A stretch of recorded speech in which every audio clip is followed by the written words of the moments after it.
नमस्कार प्रिय विद्यार्थियों, संस्कार children senior secondary school Barmer की ऑनलाइन क्लासेज में आपका स्वागत है। विद्यार्थियों, हम बात कर रहे हैं संधि की। हम इससे पूर्व स्वर संधि के 3 भाग पढ़ चुके हैं। आज चौथा भाग पढ़ रहे हैं यण संधि। दीर्घ गुण वृद्धि हम पढ़ चुके हैं और अब पढ़ेंगे हम यण संधि। तो यण संधि में क्या है, यण संधि किसे कहते हैं, क्या इसकी परिभाषा है, क्या इसके उदाहरण है, क्या नियम है, वो देखिए। तो इसका परिभाषा सूत्र है विद्यार्थियों एको यणसी, यानी एक स्थान है यण आदेश। तो अब देखना है कि एक क्या है और यण क्या है। तो एक प्रत्याहार है और यण भी प्रत्याहार है।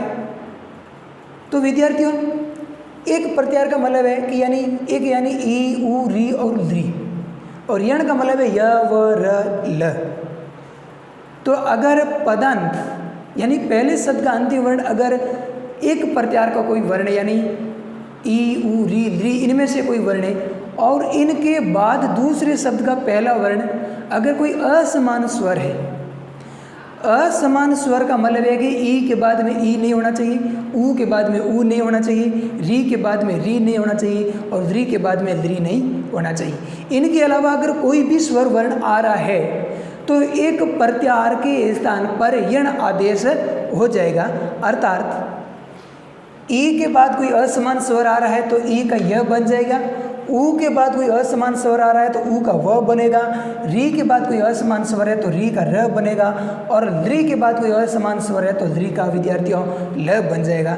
इसकी हिंदी में परिभाषा इस तरीके से देखिए कि हरिस्व या दीर्घ ई उ री ली के बाद में कोई अन्य स्वर का मतलब असमान स्वर। असमान स्वर यानी ई के बाद ई नहीं होनी चाहिए, ऊ के बाद ऊ नहीं होना चाहिए, री के बाद री और ली के बाद ली नहीं होना चाहिए।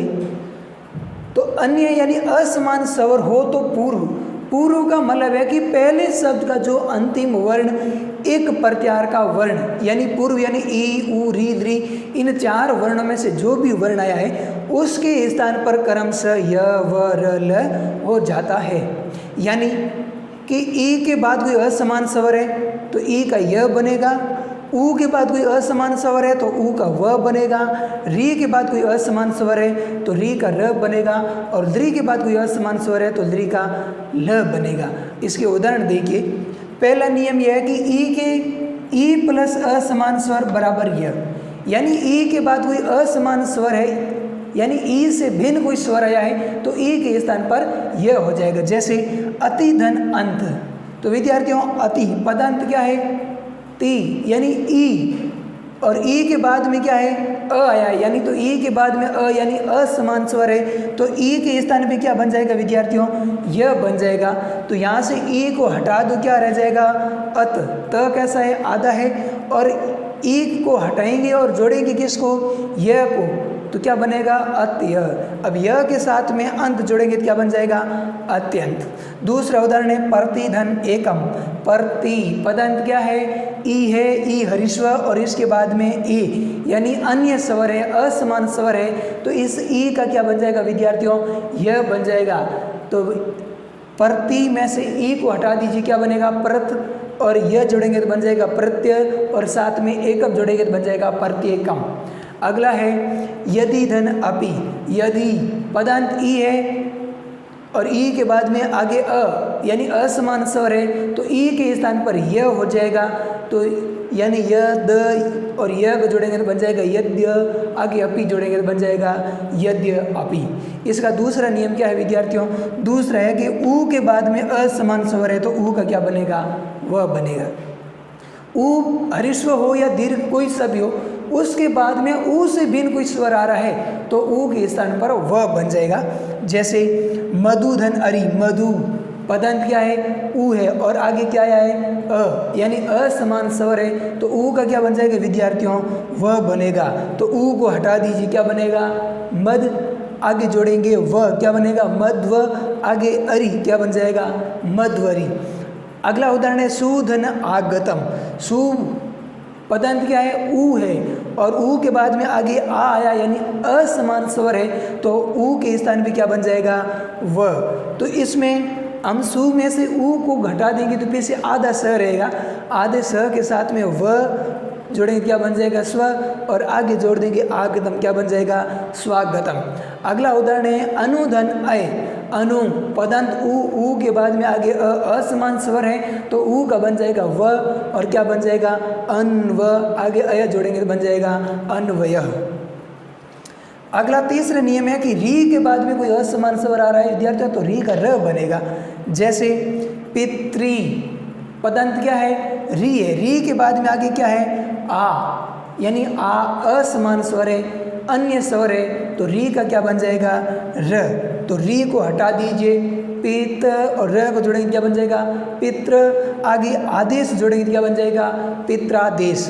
अगला है मातृधन आकृति, मातृ पदंत क्या है री है, री के बाद में आकृति यानी आ स्वर आया है जो असमान स्वर है तो री के स्थान पे र हो जाएगा, तब क्या बनेगा मात्र आकृति, क्या बन जाएगा मात्राकृति। धात्री धन अंश क्या बन जाएगा धात्रंश।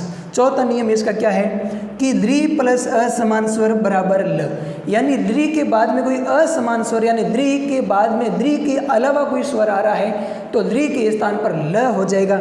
जैसे ली धन आकृति तो पदांत क्या है ली के बाद में क्या है आ, असमान स्वर है तो ली का क्या बन जाएगा ल, तो ल धन आकृति क्या बनेगा लाकृति।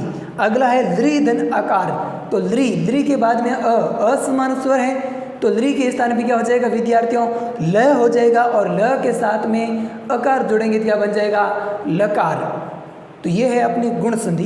गुण संधि में विद्यार्थियों हमें यण और इक इन दो का ध्यान रखना है। इक क्या है और यण क्या है, और इक के बाद में कौन सा स्वर आता है तब यण आदेश होता है। तो इक का मतलब ई उ री द्री होता है, और इसके बाद में कोई असमान स्वर आता है तब इनके स्थान पर यण आदेश हो जाएगा।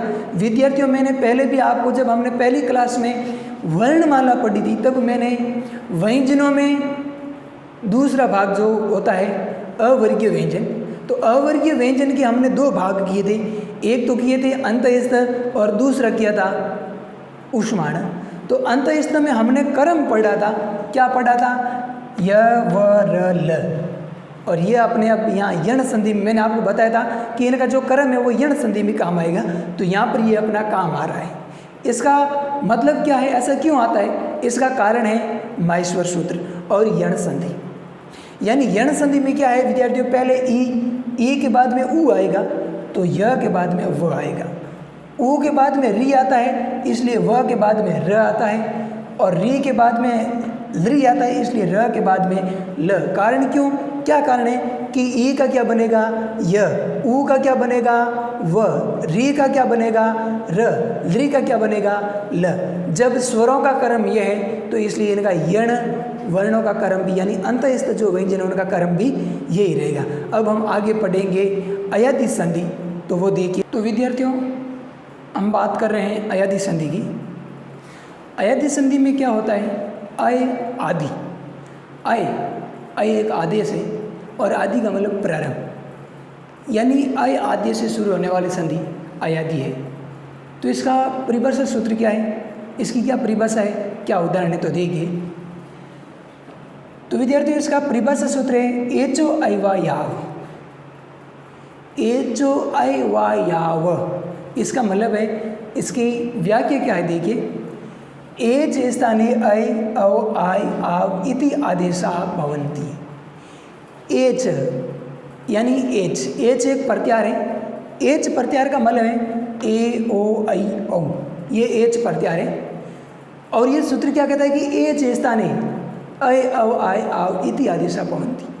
तो एच का मतलब है ए ओ ऐ औ, इनके बाद में आगे कोई भी स्वर हो, स्वर कैसा भी हो सकता है, वह समान हो या असमान हो, कैसा भी स्वर वर्ण है तो इनके स्थान पर क्या हो जाएगा देखिए।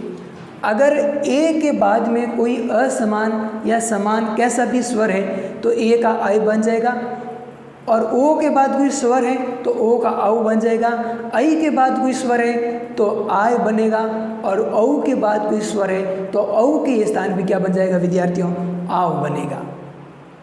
अब इसकी हिंदी में परिभाषा इस तरीके से है कि यदि पदांत, पदांत का मतलब है पहले शब्द का अंतिम वर्ण, पदांत यानी पहले शब्द का अंतिम वर्ण ए ओ ऐ औ इनमें से कोई भी हो और इनके पश्चात यानी बाद में कोई भी स्वर वर्ण हो तो पूर्व के स्थान पर, पूर्व का मतलब है कि ए ओ ऐ औ इनमें से जो भी वर्ण आया हुआ है उनके स्थान पर क्रमशः क्या हो जाएगा, ऐ औ आय तथा आव आदेश हो जाता है।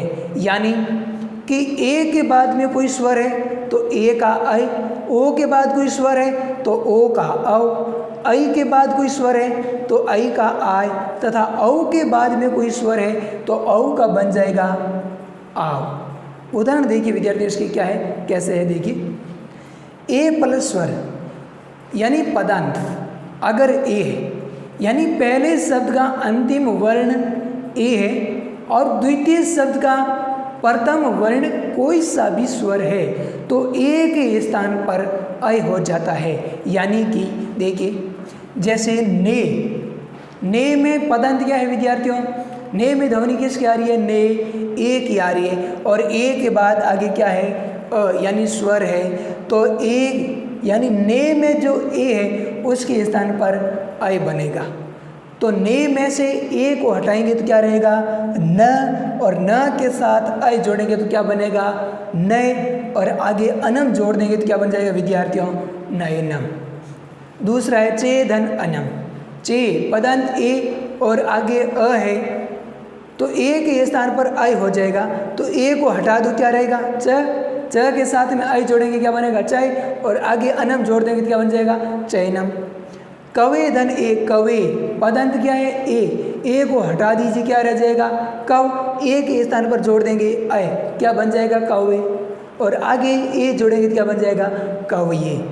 यानी पदांत ए और उसके बाद आगे कैसा भी स्वर हो, यहाँ जैसे ए आया है तो ये समान स्वर है तो कैसा भी स्वर आ सकता है, शर्त यह है कि स्वर होना चाहिए तो ए के स्थान पे क्या हो जाएगा, आई। दूसरा नियम क्या कहता है, ओ के बाद में अगर कोई स्वर है तो ओ का औ बनेगा, ओ प्लस स्वर बराबर औ। जैसे पो पदंत क्या है ओ के बाद आगे अ यानी स्वर है तो ओ का क्या बनेगा विद्यार्थियों, औ। तो पो में से ओ को हटा दो क्या रहेगा, प, और प के साथ में हम जोड़ेंगे औ क्या बनेगा, पव, और आगे अनम जोड़ देंगे क्या बन जाएगा, पवनम। इसी तरह दूसरा है भो धन अनम, तो भो का ओ है, ओ को हटा दो क्या रहेगा, भ के साथ औ जोड़ेंगे क्या बनेगा, भव, और आगे अनम जोड़ देंगे क्या बन जाएगा, भवनम।